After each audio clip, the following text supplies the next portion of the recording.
ইছাপুর নবাবগঞ্জে তরুণ তরুণীকে ধাক্কা দিয়ে গঙ্গায় ফেলে দেওয়ার অভিযোগ বন্ধুদের বিরুদ্ধে।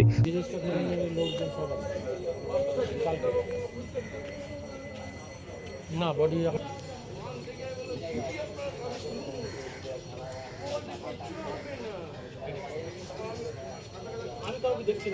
তরুণ তরুণীকে ধাক্কা মেরে গঙ্গায় ফেলে দেওয়ার অভিযোগ উঠল তাদেরই বন্ধুদের বিরুদ্ধে। চাঞ্চল্যকর ঘটনাটি ঘটেছে নোয়াপাড়া থানার ইছাপুর নবাবগঞ্জ গঙ্গার ঘাটে। গঙ্গায় পড়ে গিয়ে নিখোঁজ দুইজনের খোঁজে ডুবুরি নামিয়ে তল্লাশি চলছে। নিখোঁজ তরুণী ঐন্দ্রিলা কর্মকার ভাটপাড়া পুরসভার 35 নম্বর ওয়ার্ডে স্ত্রীপাড়া বালক সংঘ মাঠ সন্নিহিত এলাকার বাসিন্দা। আর একজন ভাটপাড়া পুরসভার 23 নম্বর ওয়ার্ডের শ্যামনগর বড়ুয়াপাড়ার বাসিন্দা অভিষেক মণ্ডল। ঘটনায় জড়িত সন্দেহে পুলিশ গঙ্গায় নিখোঁজ তরুণ তরুণীর দুই বন্ধু কুশল সাউ ও আশুতোষ সিংকে আটক করে জিজ্ঞাসাবাদ করছে। জানা গেছে ধৃত কুশল জগদ্দলের আকপুর বাজার পাড়ার বাসিন্দা, আর আশুতোষের বাড়ি হুগলির উত্তরপাড়ার হিনমোটরে। অভিযোগ উঠেছে অন্য কোথাও নিশাভান করে চারজন নবাবগঞ্জ গঙ্গার ঘাটে যায়। সেখানে নিজেদের মধ্যে অতীত বচসা বাজে। বচসা চলাকালীন দুজন অভিষেক মণ্ডলকে ধাক্কা মেরে গঙ্গায় ফেলে দেয়। ঐন্দ্রিলা তা দেখে ফেলায় প্রমাণ লোপাটের জন্য তাকেও ধাক্কা মেরে গঙ্গায় ফেলে দেওয়ার অভিযোগ উঠেছে। অভিষেকের মা রূপা মণ্ডলের অভিযোগ, ঘটনার মূল পাণ্ডা গারুলিয়ার বাবু কোয়ার্টার এলাকার বাসিন্দা ননাই। দুদিন আগে ননাই তাকে ফোন করে বলেছিল অভিষেক হাতে ট্যাটু করেছে, ওর কাছে ননাই নাকি 2500 টাকা পাবে। সেই টাকা না পেলে হিসাব বুঝিয়ে দেওয়ার হুঁশিয়ারি দিয়েছিল ননাই। রূপা দেবীর দাবি, ছেলেকে নেশাভান করিয়ে পরিকল্পনা মাফিক গঙ্গায় ধাক্কা মেরে ফেলে দেওয়া হয়েছে। এমনকি ননাই বাইক নিয়ে গঙ্গার ঘাটে এসেছিল। ঘটনার পর ননাই গঙ্গার ঘাট থেকে পালিয়ে যায়। আমি জানতে পারি দুদিন আগে ওর একটা বন্ধু আমাকে ঠেট দিয়েছিল যে কাকিমা আমি অফিসে ট্যাটু করে দিয়েছি, আমার 2500 টাকা পাই। আমি বলেছি ট্যাটু কেন করেছিস, তোকে মিশতে বারণ করেছি না? আর যখন ট্যাটু করেছিস আমাকে জিজ্ঞেস করেছিস যে তোমার ছেলেকে ট্যাটু করে দিচ্ছি টাকা লাগবে, এখন কেন বলছিস? বলছে তাহলে আমি ওর সাথে বুঝে নেবো। আচ্ছা ঠিক আছে, তুই বুঝে নিবি, টাকা ওর থেকেই নিয়ে নিবি। বলছে ঠিক আছে আমি ওর ব্যবস্থা করে দেবো। রাস্তাঘাটটা নানাই নানাই, ওর মা বারে ডান্স করে, ওর বাবা বারে মদ সাপ্লাই করে। ও বলে আমার ভালো ভালো পৌঁছ আছে, ওর মা কাকার না কার মদের আড্ডা আছে। কালকে যখন থানা থেকে ফোন করেছে, ও থানার পর আমি ধরতে পারিনি, ও আমায় বলেছে তোমার ছেলে ডুবে গেছে। থানা থেকে বলিনি যে আপনার ছেলে ডুবে গেছে। ও আমায় বলেছে ও কি করে জানলো আমার ছেলে ডুবে গেছে। না না হাই, রাত্রিরে যখন সবাই চাপ দিয়েছে, থানার বাইরে থেকে এসে একটা লোককে নিয়ে এসে বকর বকর করে চলে গেছে, বলে আমার ছেলে মদ খায়, এ খায় ও খায়। আজ আমার ছেলের নাম অভিষেক, অভিষেক মণ্ডল। আমার ছেলে কিছু করে না, ও গিটার বাজায়, পড়াশোনা করতো। বাড়ি থেকে বেরিয়েছে সকাল 9:30 10টার দিকে, আমার সাথে প্রায় কথা হয়েছে। আমি ঘুম থেকে উঠেছি 12টা থেকে কথা হয়েছে, 12:55 পর্যন্ত আমার সাথে কথা হয়েছে। লাস্ট অনলাইন পর্যন্ত আমার সাথে কথা হয়েছে 3:20 পর্যন্ত। কালকে কি হয়েছে আমি জানি না। আমাকে বলে আপনি থানায় আসুন। আর নানাই বলেছে ও ডুবে গেছে। নানাই যে ছেলেটা ঠেট দিয়েছিল, আমি ওর নাম নানাই জানি, ওর বন্ধুরা বলতে পারবে।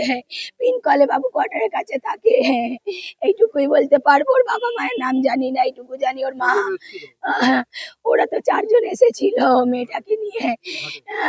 আগে ওরা ওদের একটা ভিডিও, আমার ছেলে ভিডিও করেছে পলতাতে, ওখানে ইসলাইনের দিকে পুকুর ধারে বসে, ওখানে ওরা নেশা করিয়েছে ওদেরকে। যে ছেলেটা, দুটো ছেলে আছে, ওই ছেলেটা আমাদের বাড়িতে আসে যায়, ফোন করে, মেসেজ করে। কাল থানায় বলছে না আমি চিনি না, ওর নাম্বার নেই এখানে। যখন পালাচ্ছিল লোকে ধরেছে, বলে আমি ওদেরকে চিনি না। আর আমার বাড়ি যায় আসে, থানা থেকে নাম্বার, থানাতে যে বন্ধ করে রেখেছে, নাম দুটো ভুলে যাচ্ছে। এত দোষ নাকি? হ্যাঁ ওরে কোন নগরে ইনভার্টারের ছেলেটা, ওরা চেনে, বলে আমি চিনি না। থানায় নাম্বার চাইছে, অভিষেকের নাম্বার দিয়ে, বলে আমাদের কাছে নেই, নানার কাছে আছে। নানাই হচ্ছে এরা আমার ছেলেকে দিয়ে 2 নম্বরই কাজ করাতো। হ্যাঁ থানায় বলেছি, আমি ওর নামে কেস ফাইল করেছি। আমি আমি আপনাদের কাছে জোরহাত করি, শুভেন্দু মুখ্যমন্ত্রীর কাছে রিকোয়েস্ট করি। উনি বলেছেন সকালে ধরবো, বিকেলে খরচ করব। আমার খরচ করে দিয়েছে ওরা। স্যার আমি একটা মা হয়ে অনুরোধ করছি, যেভাবে আমার ছেলেকে খরচ করেছে আপনি আমাদের খরচ করুন।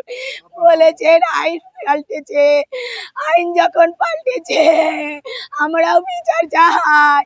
রাত নেই দিন নেই আমার ছেলেকে হুমকি দেখিয়ে ডেকে নিত। আমার ছেলেকে একদিন আগে মেরেছে, খুব মার মেরেছে। ওর বন্ধুরা বাঁচিয়েছে, অভিষেক মন্ডল, ওর ঐশ্বরিক বন্ধু, এরা সবাই চোখে দেখেছে, খুব মার মেরেছে। আমার নাম রূপা মন্ডল, বাবার নাম প্রশান্ত মন্ডল। আমি আমার মা ওই অপরদিকে ঐন্দ্রিলার বাবা অরিজিৎ কর্মকার জানান, বান্ধবীর বাড়ি যাওয়ার নাম করে মেয়ে সোমবার সকালে বাড়ি থেকে বেরিয়েছিল। বিকেল থেকে ওর ফোন সুইচ অফ ছিল, কিন্তু রাত 2:10 নাগাদ মেয়ের ফোন অন হয়েছিল, যদিও তখন ওর ফোনটা ব্যস্ত বলছিল। তার অভিযোগ, মেয়েকে ধাক্কা মেরে গঙ্গায় ফেলে দেওয়া হয়েছে। ঘটনায় জড়িতদের কঠোর শাস্তির দাবিতে সরব হয়েছেন নিখোঁজ তরুণ তরুণীর পরিবার। কালকে সকালবেলা মেয়ে বেরিয়েছিল, বললো বান্ধবীর বাড়ি যাচ্ছি। তা বান্ধবীর সঙ্গে দেখা করতে গিয়ে তারপরে বিকেলবেলায় বান্ধবী ফোন করে বলছে যে এরকম, মানে ওর মাকে ফোন করে বলছে যে আপনারা নোয়াপাড়া থানায় দেখা করুন। তা তারপরে আমি নোয়াপাড়া থানায় যখন যাচ্ছি তখন অফিসার আমাকে ফোন করলো যে আপনি থানায় আসুন। তারপরে রাত্রিবেলা সমস্ত এখানে ডুবুরি দিয়ে খোঁজা হয়েছিল, তারপরে পাওয়া যায়নি। তারপরে আমরা থানায় গেছিলাম, থানায় গিয়ে ওই দুটো ছেলে অ্যারেস্ট হয়েছে, ওই ছেলে দুটোকে কাস্টাডিতে রাখা হয়েছে। তা ওই ছেলে দুটোই আমার মেয়েকে মেরে ফেলেছে, ধাক্কা দিয়ে ফেলে দিয়েছে, আমি যেটুকুনি খবর পেয়েছি এখানে এসে। লাস্ট লোকেশন কি এই গঙ্গার ঘাটেই ছিল? হ্যাঁ, লাস্ট লোকেশনে গঙ্গার ঘাটে। রাত্রিবেলা আমার মেয়ের ফোনটা রাত্রি 2:10 অন হয়েছিল, কিন্তু ফোনটা এখন কোথায় আছে কি বৃত্তান্ত এখন আমি ঠিক জানি না। না, রাত্রি 2:10 ফোনটা অন হয়েছে। ফোনটা বিকেল থেকে আমি ওকে কল করছি, বিকেল থেকে সুইচ অফ ছিল।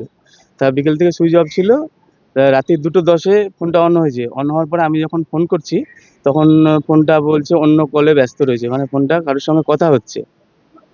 তা তখন আমি অফিসারকে ফোন করে জানানো, অফিসার বললো ঠিক আছে, ফোনটা ট্র্যাকে বসানো হচ্ছে।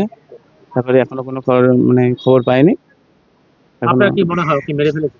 আমার মনে হয় ওকে মেরে ফেলেছে। কি চাইছেন আপনারা? আমার তো এই শাস্তি চাই। সঠিক বিচার। ওরা কজন এসেছিল?